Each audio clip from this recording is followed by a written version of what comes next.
que afeta a nossa vida. Afeta muito a nossa vida.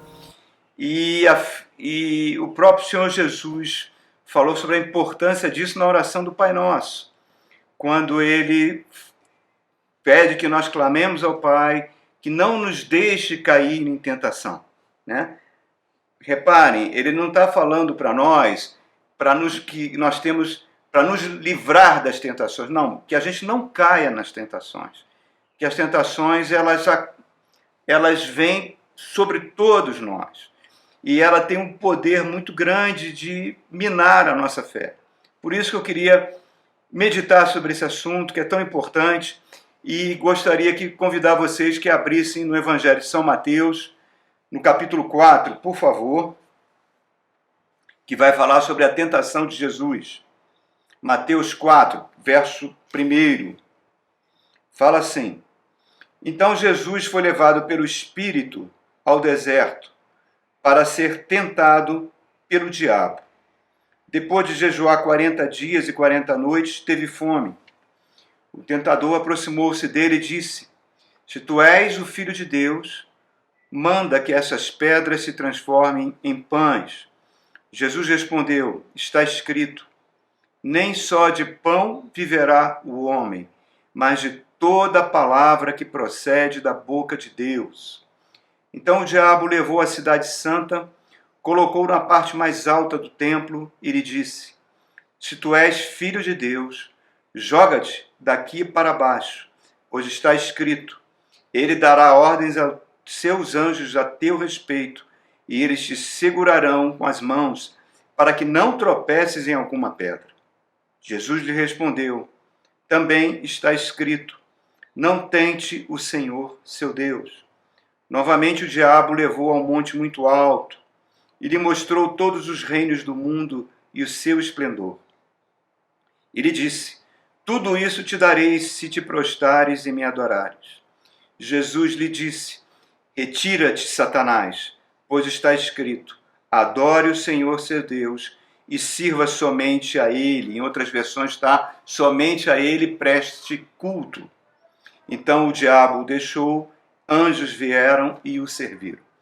Queridos, antes de nós entrarmos propriamente nesse texto, nós falamos no nosso último encontro o convite que Jesus está nos fazendo de tomarmos o jugo dele, né? Que o jugo dele é suave, que o jugo dele é leve, e nós vimos que esse jugo é um caminhar com Jesus. Quando a gente... Acho que o primeiro versículo que a gente aprende quando a gente vem para Jesus é João 3,16, que fala que Deus amou o mundo de tal maneira que deu o seu Filho unigênito, que para que todo aquele que nele crê não pereça, mas tenha a vida eterna. Reparem, no grego original, quando fala para que aquele que nele creia, né, creia, esse verbo crer é um verbo que tem continuidade, que tem uma ação contínua. É um crer diário. E crer é diferente de acreditar. Por exemplo, nós estamos aqui na internet. Eu não estou vendo as ondas de rádio que estão alimentando o modem, que está alimentando o computador de você, mas eu acredito que elas existem, né? Porque, afinal de contas, nós estamos nos vendo. O fato de eu acreditar não significa que eu estou crendo. Por exemplo, existem várias ondas aqui de rádio. Eu não estou vendo essas ondas, mas se eu pegar um rádio e sintonizar numa estação, ela vai se manifestar, certo? Tem muita gente que acredita em Deus. A Bíblia diz que até os demônios creem em Deus e tremem.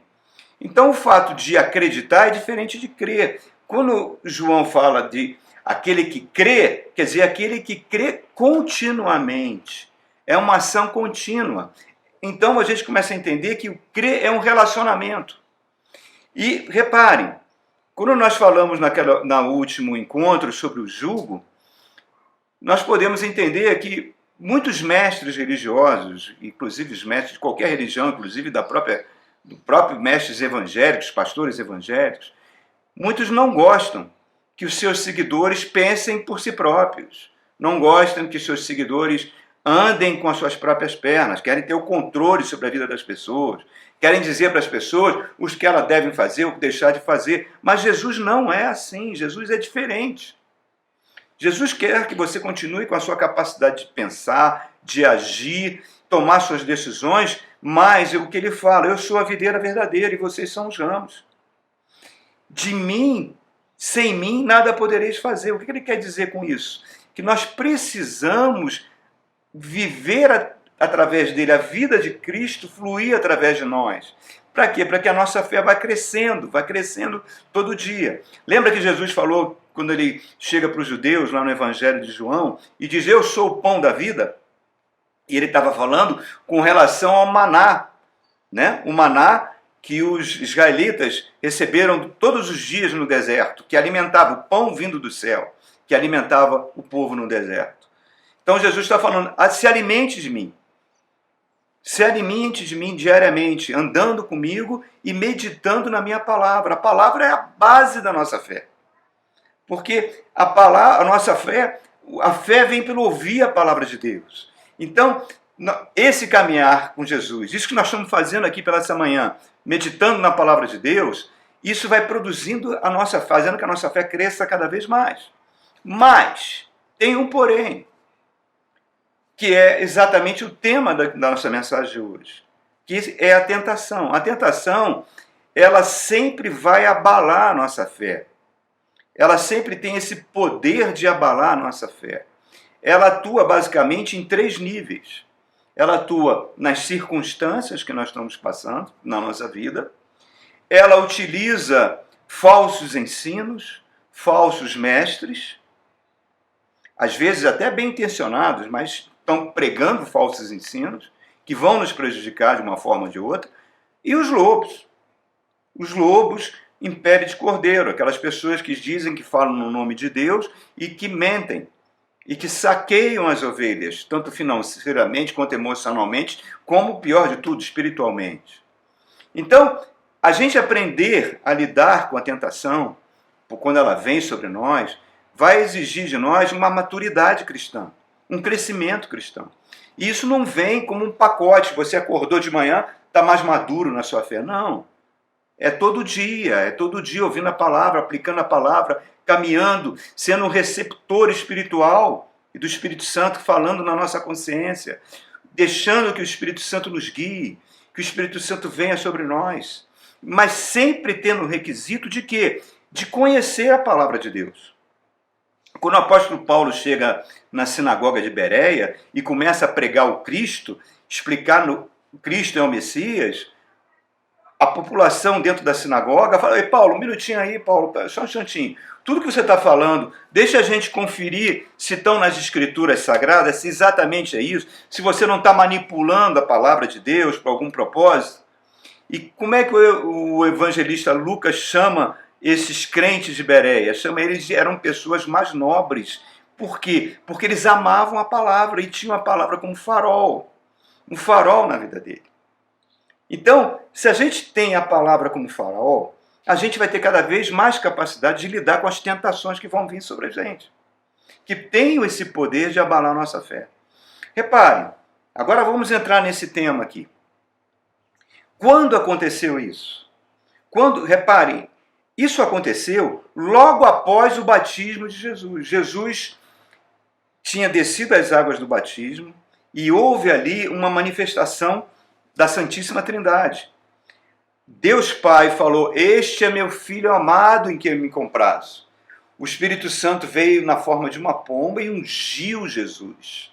Então você estava ali com o Filho, Deus Espírito Santo e Deus Pai, os 3 agindo ali naquele momento do batismo de Jesus. Só que tinha uma diferença. Jesus, apesar de ser Deus, na condição humana, ele não julgou com usurpação ser igual a Deus, ele se esvaziou. Aqui a teologia chama de quinosis. Ele se esvaziou da sua divindade e veio na forma de escravo, está lá em Filipenses 2. Então, Jesus foi, digamos assim, o único ser humano na face da terra que foi 100% guiado pelo Espírito Santo. Tanto é que todos os milagres que ele fazia, todas as palavras que ele pregava, ele falava, é o Pai falando através de mim. Eu nada consigo fazer se não for através do Pai. Então o Espírito Santo incorporou em Jesus naquele momento no batismo e ungiu, e tudo a partir daquele momento é Deus agindo através de Jesus. O que é a primeira coisa que ele faz? Leva Jesus para o deserto para ser tentado pelo próprio Satã em pessoa. Por que isso, irmãos? Por que o Espírito Santo começa o ministério de Jesus antes de ele começar a pregar, antes de ele realizar seus sinais e prodígios, ele tem que passar por essa prova. Reparem, a Bíblia chama Jesus do último Adão, porque foi assim que começou. Quando Adão e Eva, o casal, foi criado, Deus falou, vocês vão dominar sobre tudo. Todo o domínio do planeta está na mão de vocês. Vocês vão conquistar tudo. Mas, reparem, vocês têm que comer da árvore da vida, que é o símbolo do Espírito Santo. Eu quero aí trabalhar agindo em vocês o tempo todo para que vocês conquistem tudo e sejam pessoas, os seres humanos que eu planejei.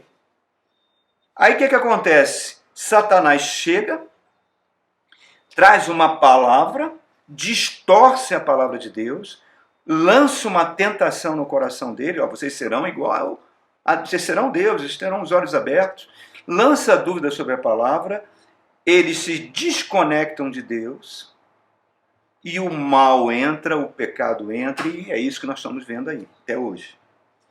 Então, Jesus precisava começar o seu ministério passando pela mesma prova que Adão passou.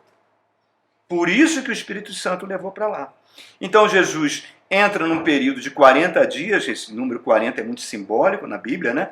Ele fica 40 dias jejuando e diz que no final do 40 dias, ele devia estar muito fraco, devia estar se sentindo extremamente fraco, o próprio Satanás aparece. Repare, Satanás não aparece no início dos 40 dias, Satanás aparece no final. Exatamente quando ele está mais fragilizado, mais fraco, mais, digamos assim, com capacidade de ser sugestionado pelas palavras dele. Então Satanás chega, se aproxima dele, e a Bíblia diz que ele estava com fome, e ele vai lançar a primeira tentação. E aí, antes disso, eu gostaria de pisar no freio, de falar um pouquinho mais sobre tentação. A tentação, nós falamos que ela atua em 3 frentes, mas ela basicamente tem 2 origens. A primeira origem da tentação vem da nossa própria natureza. A nossa própria natureza tem uma tendência a escolher o mal, né? A nossa própria natureza, que a gente chama, que Romanos capítulo 8 chama de o pendor da carne, ela sempre vai se opor ao pendor do Espírito Santo, à direção do Espírito Santo. Quando a natureza nossa se inclina mais em direção oposta ao Espírito Santo de Deus, mais ela se torna carnal, mais ela se torna mundana. Então, mais ela está presa às coisas desse mundo. Preste atenção, quando eu falo presa às coisas desse mundo, não é você ouvir música do mundo, porque usou uma tatuagem, você é do mundo. Não é isso. A Bíblia não fala dessas coisas. A Bíblia diz que quando nós nos tornamos mundanos, mais malignos nós parecemos. Então, reparem, a outra fonte de tentação é Satanás e seus demônios, que começou lá no Éden. Reparem, o grande lance é que muitas vezes, muitos crentes, muitos cristãos não gostam de falar sobre o diabo. Não, fala sobre Jesus, não para de falar sobre o diabo. Isso é uma atitude, irmãos, muito infantil. Porque Jesus, se você lê a Bíblia, você vai ver que no Antigo Testamento, Satanás é manifestado assim de forma explícita por pouquíssimas passagens. Essa no Éden, né, que está lá em Gênesis 3, depois você vai ver no capítulo 3 de Zacarias, e você vai ver no início do livro de Jó. Mas quando Jesus chega, a primeira coisa que Jesus faz e começa o seu ministério é abrir a cortina e mostrar, ó, olha quem está por detrás disso tudo aqui. Olha quem está causando tudo isso aqui. Então tem até uma passagem muito interessante lá no Evangelho de João, quando os judeus que se consideravam filhos de Deus, Jesus fala uma palavra dura, não, vocês não são filhos de Deus, vocês são filhos do diabo. E vocês estão querendo fazer o que ele queria que vocês fizessem. que ele quer que vocês façam. Ele é mentiroso desde o princípio, a verdade não está nele. E Jesus é muito explícito quando fala, eu vim para destruir as obras do diabo, porque ele veio para roubar, matar e destruir. Então se o próprio Cristo, durante todo o seu ministério, é um confronto direto com as forças das trevas, até que o apóstolo Paulo fala no capítulo 6, os dominadores deste mundo tenebroso, que eles usam o império das trevas, que está organizado, estruturado nesse mundo, é uma atitude muito infantil nossa, a gente não a querer simplesmente fingir que ele não existe. Enfiar a cabeça na terra como se fosse um avestruz que não quer ver o problema acontecer. Não, nós precisamos saber, e saber como ele age. Porque ele também está por detrás das tentações. C.S. Lewis, que foi um grande pensador cristão, que escreveu vários livros, inclusive as Crônicas de Nárnia, ele falava uma coisa, e olha que ele foi ateu durante muito tempo, né? Ele tinha uma resistência grande ao cristianismo. Quando ele se converte, ele fala uma coisa que é fantástica. Ele fala, por que eu creio no diabo? Ele dá 3 razões. Primeiro, todas as civilizações e todas as culturas humanas, desde o início, definem características de um ser maligno que são as mesmas características que a Bíblia descreve. Segunda coisa, por que C.S. Lewis diz que crê no diabo? A ciência, até hoje, não tem nenhuma prova para afirmar que ele não existe.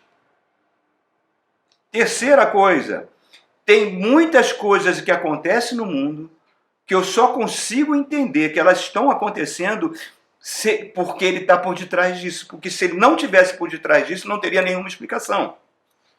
Certa vez um menininho chegou para o pai cristão e falou assim, papai, foi Deus que criou o diabo? O pai falou, não, Deus não criou o diabo. Deus criou Lúcifer. Lúcifer é que criou o diabo. Deus criou um querubim de luz, um sinete da perfeição, e esse sinete da perfeição, esse ser de luz, se tornou Satanás. Aí o menininho olha e fala, quer dizer então que nós temos a possibilidade de, olha o que ele falou, de nos tornarmos parecidos com Satanás, com Lúcifer? E sim, filho, nós temos essa possibilidade. Quanto mais egoísta nós formos, quanto mais nós formos centrados em nós mesmos, mais nós vamos nos demonizando. E mais a nossa natureza, agora sou eu falando, agora não foi o pai falando, mais a natureza carnal vai dominando. Cada vez mais que a gente se afasta de Cristo, mais a nossa natureza domina. E quanto mais a nossa natureza domina, mais chance nós temos de sermos malignos. Então vamos voltar agora que é dessa freada, agora vamos direto no texto. Nós vamos ver aqui nesse texto de Mateus 3 níveis de tentação. O primeiro nível de tentação, repare, Jesus está com fome. É a tentação das circunstâncias que afetam o nosso corpo, certo? As nossas necessidades e desejos que têm ligação direta com o nosso corpo.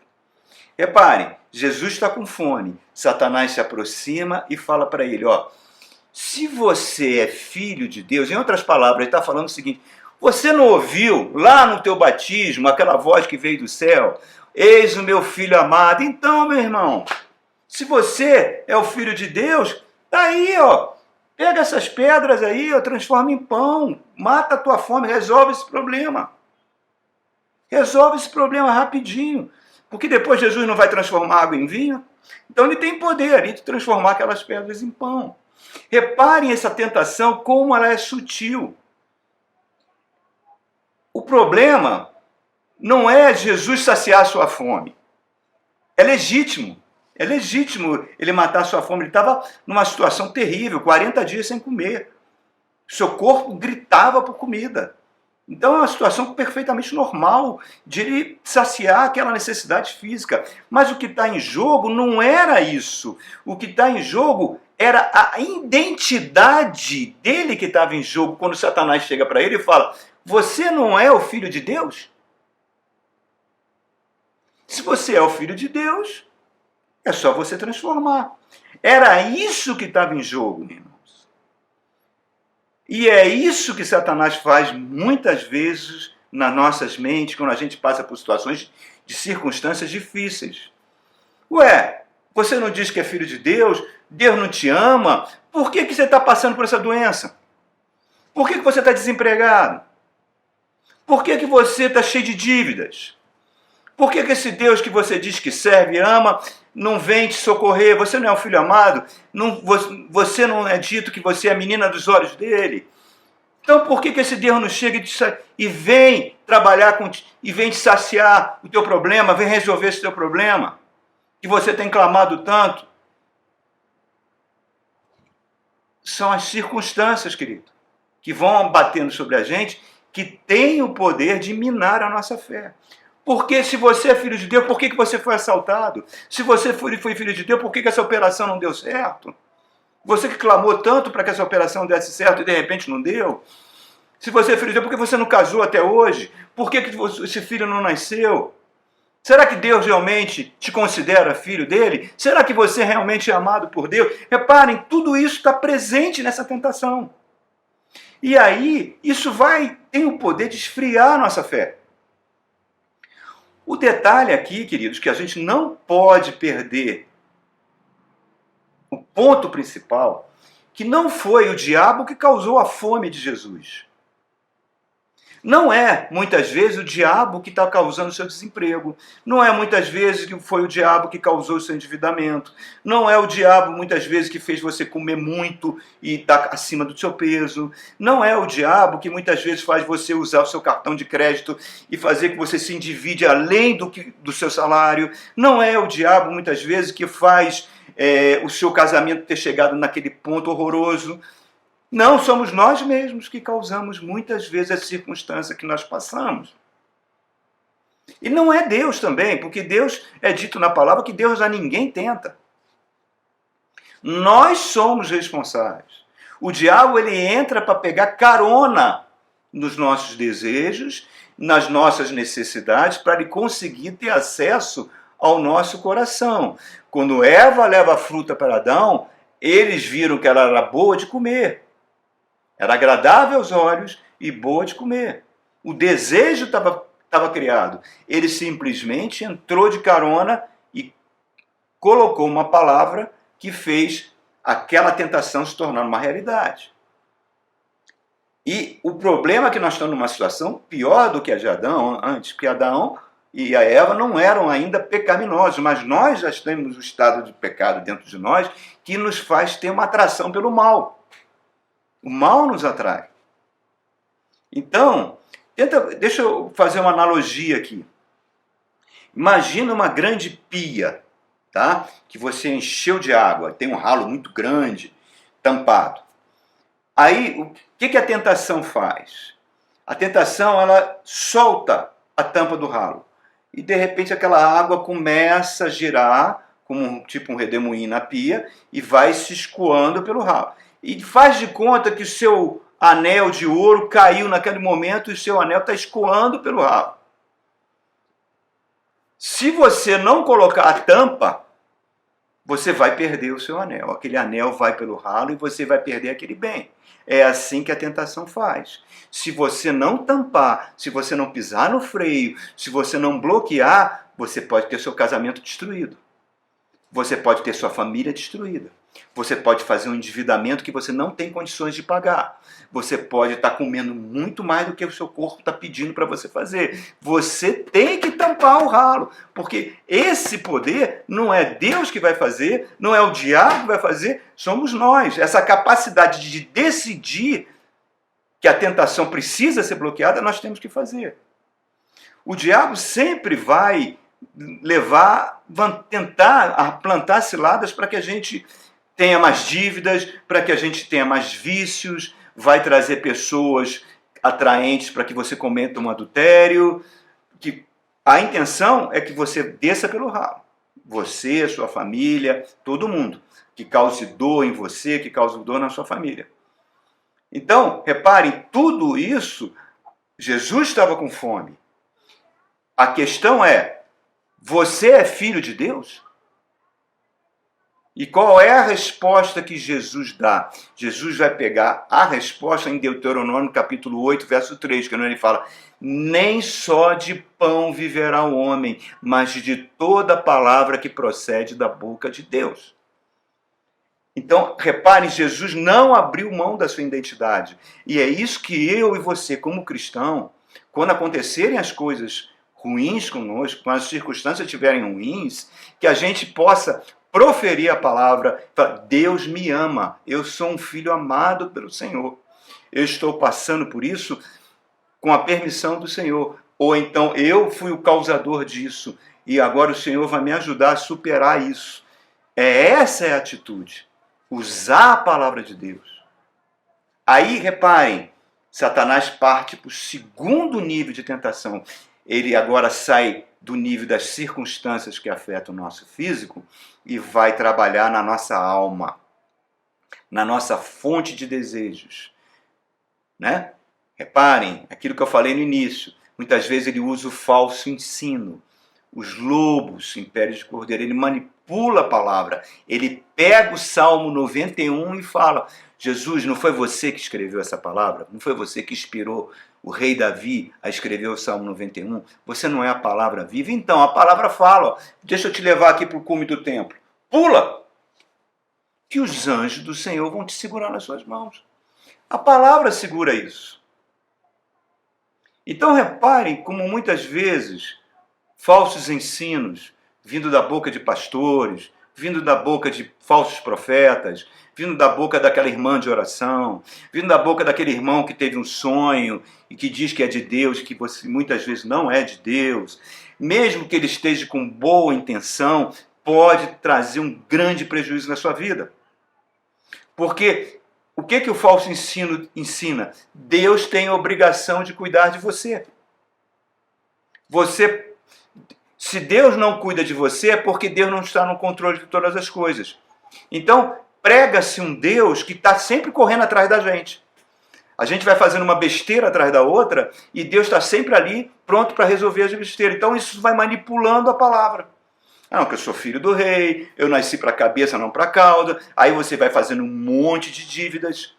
Você, de repente, está numa situação... É como se você estivesse na beira do abismo. Não, eu sou dizimista, eu tenho certeza que o Senhor vai me socorrer se eu pular nesse abismo de dívidas. Você está tentando a Deus. Nós tomamos decisões erradas que vão ferir, que vão machucar outras pessoas e Deus vai consertar. Eu tratei mal, muito mal toda a minha família. Então, meu casamento está péssimo. Então agora chegou a hora de Deus consertar tudo. Eu fiz um monte de negócios errados, tomei empréstimo onde não devia, dei calote onde não devia, soneguei onde devia, agora estou numa situação muito difícil. Chegou a hora de Deus consertar tudo. Eu como demais, estou muito acima do peso e isso está causando muitos problemas na minha saúde. Eu já sei, eu vou naquele culto que tem a unção do emagrecimento. É assim que a banda toca, irmão. É assim que a palavra de Deus diz para nós que nós vamos criando um abismo e que os anjos do Senhor estão sempre prontos para nos segurar? Nunca, nunca. Satanás ele é uma espécie de um surfista que vai nas nossas ondas. Ele vai surfando a nossa alma, vai colocando cilada atrás de cilada. E nós precisamos de conhecer a palavra, ter maturidade para aceitar as circunstâncias da vida como elas são, certo? E usar a palavra como Jesus usou aqui. O que ele fala? Jesus cita novamente Deuteronômio. Agora ele vai citar o capítulo 6, verso 16, quando ele fala: não tentarás o Senhor teu Deus. Então nós não podemos tentar o nosso Deus. Aí Satanás entra no terceiro e mais profundo tipo de tentação. É a tentação espiritual. É a tentação de Lúcifer, que queria se sentar no trono de Deus e Deus o lança fora e ele pega 1/3 dos anjos e transforma esse mundo no império das trevas. Reparem, o diabo pega Jesus e coloca todos os reinos com a sua glória, com o seu esplendor diante dele e fala: me adore, porque tudo isso aí é meu, eu dou para você, eu divido contigo, foi me dar, Adão me deu lá atrás, agora é meu. Eu sou o príncipe desse mundo. A Bíblia diz que eu sou o Deus desse século, que eu sou o líder do império das trevas. Eu sou a grande serpente, o Leviatã. Então, me adore, que eu te dou. É tudo teu. Basta você se ajoelhar e me adorar. Por isso que você vê tantos escândalos, irmãos. Pastores, líderes, bancada evangélica, essas coisas, de repente a gente se escandaliza com esses horrores. Pessoas que foram seduzidas pelo poder, que se corrompem. Qual é a palavra que Jesus usa? Jesus vai usar novamente o Deuteronômio, capítulo 6, verso 13. Retira-te, Satanás. Só a Deus adorarás, somente a eles irá prestar culto. O que Jesus está querendo dizer? Quando ele fala só a ele adorarás, significa que eu reconheço que Deus é o dono de tudo, tem soberania sobre tudo, e tudo está debaixo do controle dele. E tudo que me acontece na minha vida, seja bom ou ruim, a Bíblia fala em Romanos capítulo 8 que todas as coisas colaboram para o bem daqueles que amam a Deus. Eu sei que aquilo será transformado em bem, e então eu sou grato a Deus. Eu adoro, isso chama-se adoração. Adoração é você ter um sentimento de gratidão por tudo de que acontece contigo, seja bom ou ruim. Ele é Deus, nós cantamos a música. Ele é Deus. Se Deus curar, Ele é Deus. Se Deus não curar, Ele é Deus. Todas as coisas, de uma forma, vão colaborar para mim. Aí, o que acontece? Se vai colaborar para o meu bem, eu sou grato, eu estou adorando, aí o que eu faço? Eu vou para o passo seguinte que Jesus está falando. Aí eu presto culto. O que é prestar culto? É prestar um serviço a um ser que merece toda a minha dedicação. É aquela criança que chega para o pai e fala: pai, eu quero comprar um presente para ti, me dá o dinheiro aí que para eu comprar o teu presente. É isso. Tudo que nós temos foi Deus que nos deu, irmão. Se eu estou aqui com saúde nessa casa, pregando para você, porque Deus me deu saúde, me deu condições de comprar essa casa. Se você estudou, se você trabalha, se você tem um pão de cada dia, se você tem uma família saudável, se você tem filhos saudáveis, é porque Deus te deu. Ele é o doador de toda a vida. Ele é doador de tudo. Então, por isso, eu presto culto. Porque eu sei que Ele me ama. Eis o meu filho amado. A Bíblia diz que eu me tornei herdeiro e filho de Deus. Que o Espírito Santo diz que todos aqueles que são guiados pelo Espírito Santo são filhos de Deus. Deus me ama com o mesmo amor que Ele amou Jesus. Eu creio nisso. A minha fé está fundamentada nisso. Então, quando eu ajoelho diante de Deus, quando eu adoro Deus, eu recebo dele amor, eu recebo libertação. Mas quando eu ajoelho diante do diabo para receber algum tipo de benefício, o diabo não sabe amar, irmãos. Ele só sabe escravizar.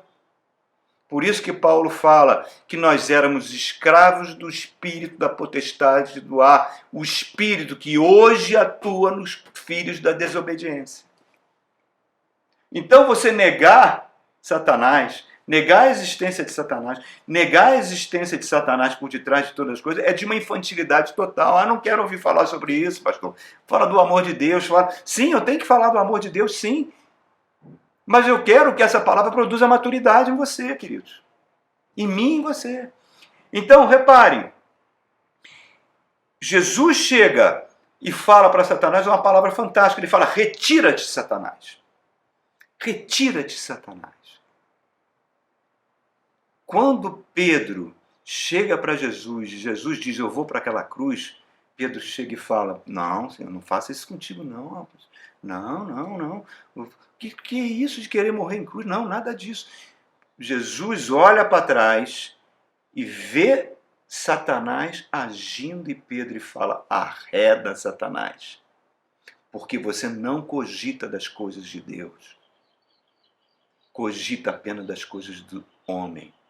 Isso está ligado com a maldição que foi lançada lá no Éden, quando ele falou para a serpente: do pó comerás. Quer dizer, os demônios, Satanás, se alimentam da carnalidade humana. Então ele nunca vai querer que você fique sendo dirigido pelo Espírito Santo, que a palavra de Deus esteja na sua língua. E aí eu concluo essa mensagem, queridos, com esse ensino de Jesus, essa palavra que ele falou: retira-te, Satanás, é fundamental. É o dom que nós precisamos pedir ao Espírito Santo, o dom de discernimento de espíritos, para com a autoridade do nome de Jesus ordenar: Satanás, solta. Satanás, larga. Eu não aceito esse tipo de tentação que você está lançando. Arreda, sai. Não tenha vergonha de falar isso, irmão. Parece que os crentes hoje estão tão modernos, tão ligados em redes, que acham que, que são muito cultos, que não vão usar essas palavras, que isso é coisa de crente ignorante. Não, irmão. Jesus falou 2 vezes de forma bem explícita: arreda, Satanás. Que você use essa autoridade. Que você não confie na sua sabedoria, queridos, que é muito falha. Não confie na sua justiça. Não confie. Que você creia que Deus te ama. Nunca duvide disso, independente das circunstâncias que esteja passando. Ande com Jesus. É Deus falando para Abraão: anda comigo, Abraão. Ser perfeito. E depois Abraão fala: Abraão, meu amigo. Que Deus possa chegar para você e para mim: meu amigo, vamos andar juntos. Vai produzir maturidade, para que a tua fé não fique ao sabor das circunstâncias, ao sabor dos falsos ensinos, a favor dos lobos, certo? Que não aconteça aquilo que está em Efésios 4, não sejais mais como meninos, andando para um lado e para o outro, ao sabor de todo vento de doutrina, pela artimanha dos homens, pela astúcia daqueles que querem te levar ao erro, mas vamos crescer em Cristo até que nós sejamos um varão perfeito. Então, o que nós precisamos, queridos? Jesus Cristo sofreu por mim e por você. Passou por todo tipo de tentação. A gente não tem nem ideia. A Bíblia é muito resumida aqui, muito lacônica. Muitas tentações ele passou. E ele venceu todas, para que ele fosse o nosso sumo sacerdote e saber o que eu e você estamos passando. Por isso que ele ensina o Pai Nosso: Senhor, não nos deixe cair em tentação, para que você receba sabedoria para vencer a nossa natureza, para vencer os convites desse mundo, para vencer as ciladas do diabo. Deus é com você, queridos. Deus é conosco. Então, é isso que eu gostaria de trazer para vocês. Não sejamos mais como meninos. Vamos crescer, vamos continuar andando com Jesus e vamos aprender a ter discernimento espiritual e ver a ação, as ciladas que são colocadas diante de nós. Amém? Deus abençoe. Um ótimo domingo para todos vocês.